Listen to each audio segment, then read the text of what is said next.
Bənövşə gülün əfsanəsi. Bir var idi, bir yox idi. Çox qədim zamanların ən gözəl çağı, fəsillərin gözü bahar idi. Dünyaya Bənövşə adlı bir qız gəlmişdi. Gözlərində bir həyat eşqi, ürəyində qaynar bulaqlar kimi coşan sevgi, üzündə günəşin belə utanaraq baxdığı bir gözəllik. Hər kəsin dilində söz olmuşdu Bənövşə. Hər kəs onun sözünü danışırdı. Bu qız böyüyəndə kəndin icid oğlanların bir-birinə düşmən edəcəyi bir qızdır vallah. Böyüdü Bənövşə qız. Gözəlliyi bir əmin artdı. Qızlar bulağından su içdikdən sonra gözəlliyi dildən dilə düşdü. Elə ki başına Bənövşəyi kəlağaysını salıb evdən çıxırdı, göydə qanad açan quşlar başının üstündə pərvaz edib uçar, ağaclar budağın yerə qoyub tənzim edər. Həyat bacasında güllərə sadiq bir kəpənək yaşardı. Qızıl gülün ətrindən doymayan bu xallı kəpənək Bənövşə qıza aşiq olmuşdu.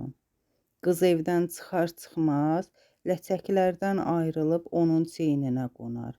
Balaca qara gözü ilə qıza baxardı. Bənövşə qız artıq bunu öyrəşmişdi.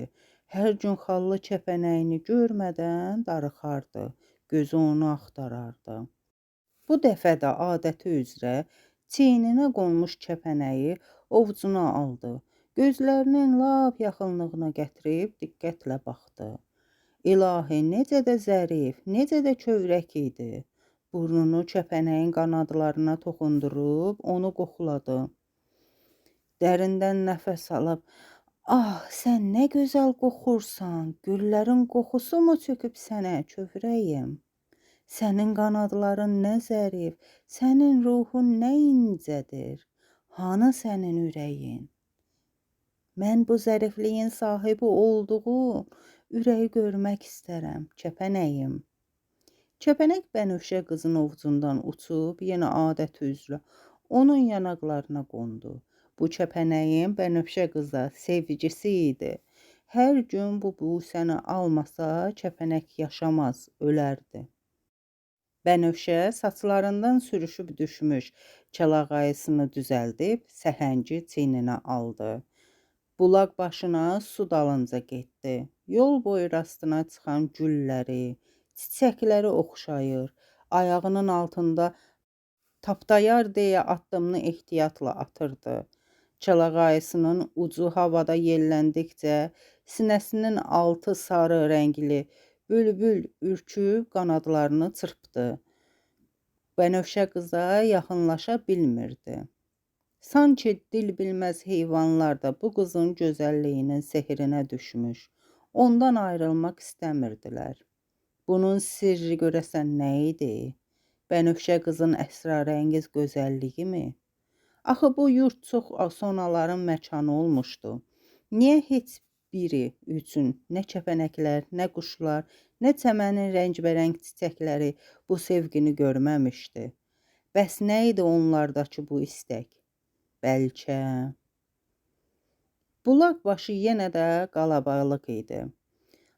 Al-əlvan geyimli qızların gülüşü, şirin söhbətləri ətrafa yayılmışdı. İgidlər at belində oğrun baxışlarla sevdikləri qızlara baxar, onları gözdən qoymazdılar.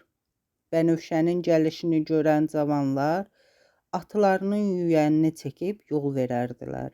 Bənövşə qız özünə xas əda ilə gözünü süzdürüb qızlara yaxınlaşdı. Növbəsini gözləyən qızlara qoşulub, danışıb güldü. Arada başını qaldırıb gözücü atlı igidləri süzdü. Yenə gəlmişdi. Yenə buradaydı könlünü uğurlamış, qızılı yalmalı atın sahibi. Nə dinər, nə danışardı. Kənarda sakit Bənövşə qızı seyr edər. Onun su növbəsi çatana yaxın atını bulağın 2 addımlığında olan kola yaxınlaşdırıb, yüyənini kolun qanadına keçirər. Səhəngini doldurmuş Bənövşə qızdan bir içim su istərdi. Bənövşə qız etiraz etmədən suyu icidin ovucularından süzər. Yana-yana ciyərlərinə necə çəkməsinə tamaşa edərdi, həm də sevgi ilə. Bənövşə qız üçün bulaq başına gələn çox igid var idi, amma qız onlardan heç birinə gözünün ucu ilə baxmazdı, kəlmə belə kəsməzdi. Təkcə qızılı yalmalı atın sahibi bu igiddən başqa. Bircə ona baxmaq, təkcə onunla söhbət etmək istəyirdi. Amma igid nədənsə susar, danışmazdı. Hər dəfə Bənövşə qızın əllərindən su alıb içdikdən sonra gözlərini bir anlıq gözünə dikər, göz qapaqlarını bir-birinə yaxınlaşdırmaqla təşəkkürünü bildirərdi. Hər dəfə yolun müəyyən hissəsinədək onun arxasınca gələr. Sanki onu yad baxışlardan, yad nəfəsdən qoruyardı. Bir gün isə Bənövşə qızı ta qapının kəndarınadək izlədi. Ondan bir xeyli uzaqda addım-addım irələdi. Bənövşə qız arada səhəngi o çiynindən bu çiyninə keçirərək hiss etdirmədən geriyə baxardı. Atlı igidin hələ də gəldiyini görüb həyəcanlanardı. Darvazaya çata-çatda qızılı yalmalı atın addım səsi sürətləndi.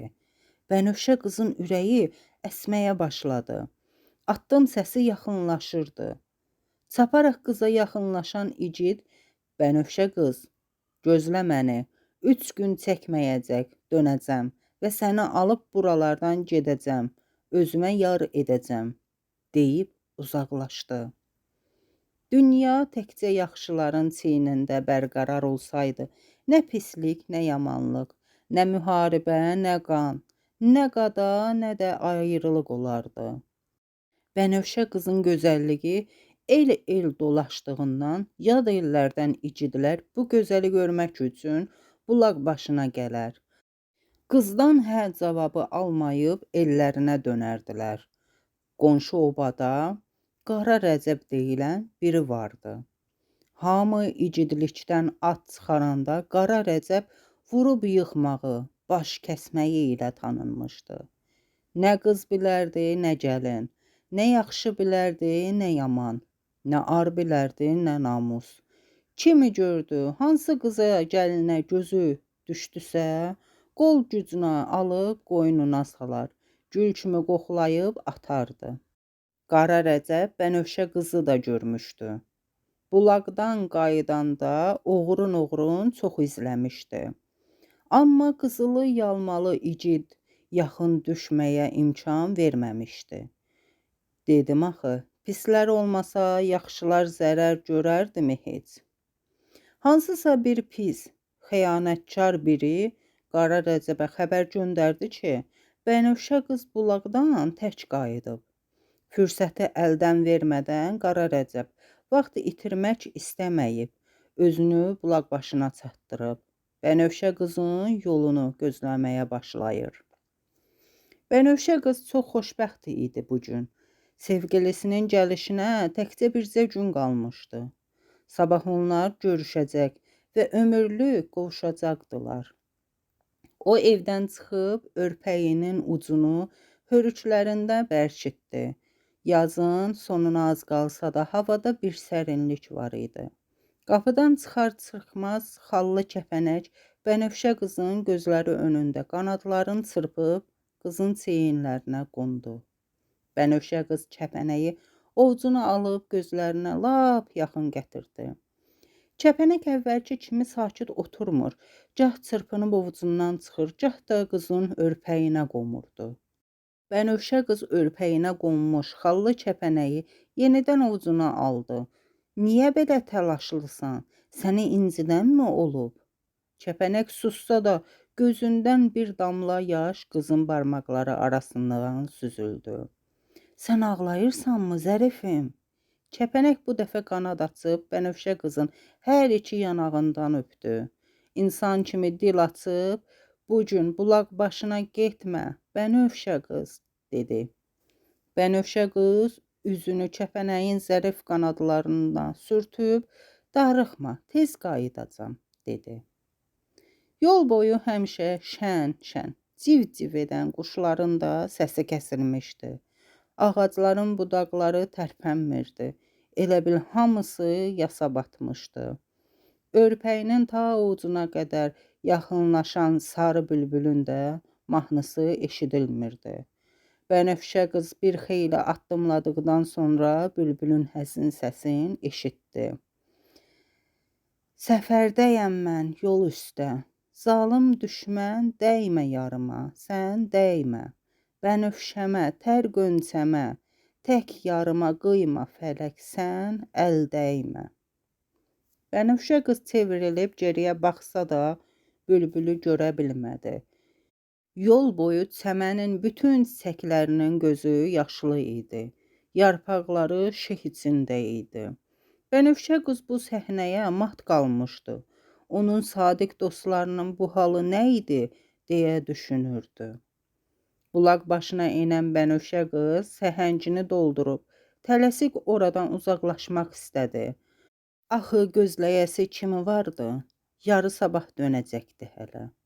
Addımını atıb getmək istəyəndə örpəyi başından açılıb, qızılı yalmalı atın yüyəninin bağladığı kolun üstünə düşdü. Qız səhəngi çiynindən yerə qoyub örpəyinə tərəf əyildi. Örpəyi çəksə də örpək kola bərk-bərk sarılmışdı.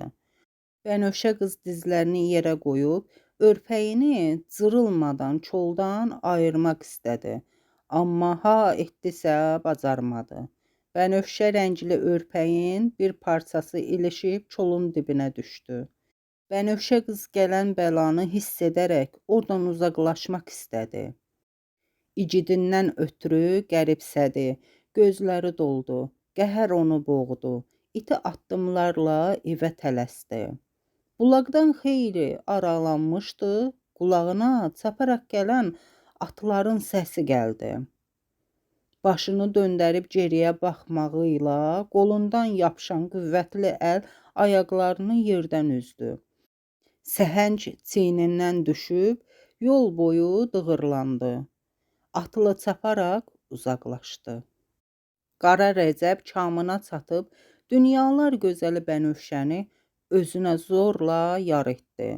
Amma Bənövşə qız sevgisinə sadiq idi. Hər gün Qara Rəcəbə yalvarırdı, yaxarırdı, məni sevdiyimdən ayırma deyirdi. Amma onu eşidən kim idi? Qara Rəcəb bir cənnətin qoynuna düşmüş kimi hər gecə Bənövşə qızı qoxladı. Ətrini içinə çəkib gündən günə daha da qüvvətləndi. Göz yaşları Bənövşə qızı soldurmuşdu. Daha əvvəlki kimi təravəti də qalmamışdı. Bir aya yaxın idi ki, Qara Rəcəbə qul olan Bənövşə, qızın qonşu qadınlardan aldığı xəbər dünyasını bir daha yıxdı. Qızıl yalmalı icidini Qara Rəcəb 2 gün əvvəl qanlı dərədə qanına qətlan edibmiş. Sevgisi üçün döyüşə gələn qızıl yalmalı icidinin ölüm xəbərini eşidən Bənövşə qız huşunu itirib yıxıldı. 3 gündən sonra özünə gələndə başının üstündə Qara Rəcəbi gördü. Gözləri qan çanağına dönmüş bu cavan o gündən Bənövşə qızın gününü qara etdi. Hər gün sərxoş halda evə gəlib çığır-bağır salıb, söyürdü, döyürdü yazıq qızı. Baş verənlərə dözməyən Bənövşə bir gecə sərxoş olan Qara Rəcəbin bəlkə yatmasından istifadə edib evdən çıxdı. Başında gətirdiyi bənövşə şalını da götürüb gecənin qaranlığında gözdən itdi. Səhər açılan kimi Qara Rəcəbin axtarmadığı yer qalmadı. Amma Bənövşə qızı gördüm deyən olmadı. 3 günlük axtarışdan sonra Bənövşə qızın baş örtüyünü öz elindəki bulağın yaxınlığında bitən kolun dibində tapdılar. Qızdansa əsər əlamət yox idi. Bənövşə qız göyə qeyb oldu və həmin vaxtlardan hər il yazın ilk günlərində kolun dibində ətirli, insanı büyüş edib ağılları alan bir çiçək bitdi. Bənövşə qızın baş örtüyü rəngində, ləçəkləri tər, özü də boynu bükük halda. Elin saz söz ustadları bu gülə Bənövşə adını verdilər. Məkanı kol dibi, zamanı bahar oldu. Baharda doğdu, baharda da ləçəklərini tökdü, soldu, saraldı, torpağa qarışdı. Əfsanəyə görə Bənövşə içindəki dərdindən başını heç vaxt qaldırmadı. Bir kimsəyə baxmadı. Gözünün yaşını selə döndərib qızılı yallı atın ayaq səsinin həsrəti ilə öz igidinin yolunu gözlədi. Ömrünün qısa olmasına səbəb də həsrətə dözə bilməməyi oldu. Amma hər il sevgisinin vəd etdiyi günü kol dibində bitdi. Bax belə, boynu bükük Bənövşə beləcə dillərdə əfsanəyə döndü.